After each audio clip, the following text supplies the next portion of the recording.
Nakatikim na ba kayo ng ginataang bagoong mga kapod trip? Kung hindi pa, wag muna kayong umalis. Ituloy nyo muna ang panonood at ituturo ko sa inyo kung paano magluto nito.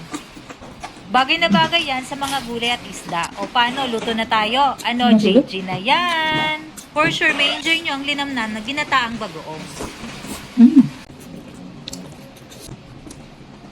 Ilagay na nga po natin ang ating gata sa isang kawali. Hintayin lang natin tong kumulo. Pag kumukulo na, ilagay na po natin ang ating bagoong isda.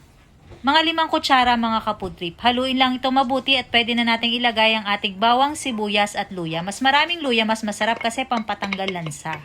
Mix-mix lang natin to hanggang maluto ang ating aromatics. Then, lagyan na natin ng konting suka at asukal pambalance. Hintayin na lang nating mag-reduce ang sabaw at pag medyo iga na at ganito na ang kulay, pwede na yun mga kaputrip, iset aside muna natin. Siyempre, pag may bagoong, kailangan may gulay. Mag-blanch na nga tayo ng okra, ng talbos ng kamote.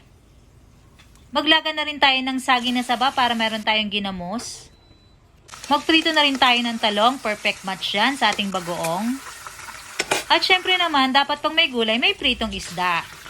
Ting time! Ilagay na nga po natin ang ating ginataang bagoong sa isang lalagyan.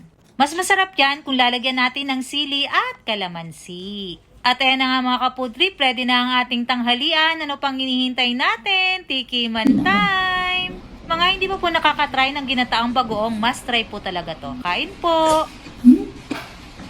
Sarap.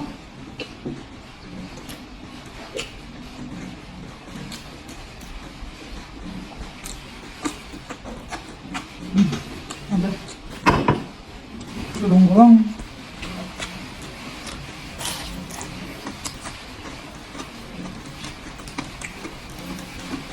Try nyo ito mga kaputik itong bagoong na. Sarap.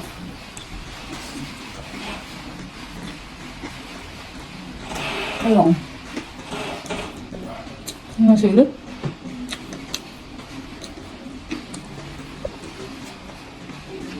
Ulit na tayo. Up.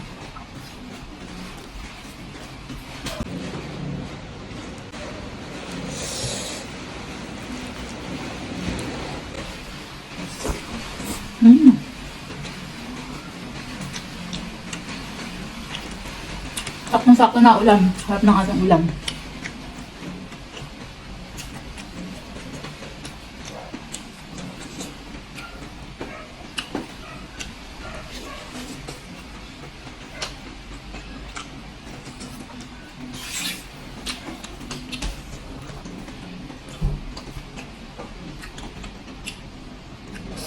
Paparami ka talaga ng kain dito.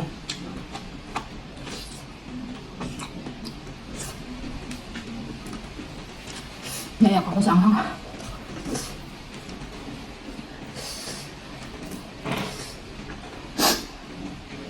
Hindi siya masyadong maalat. Hindi siya maalat mga kapudri.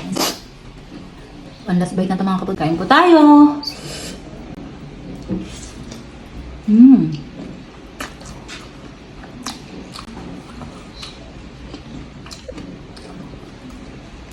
Thanks for watching. Bye.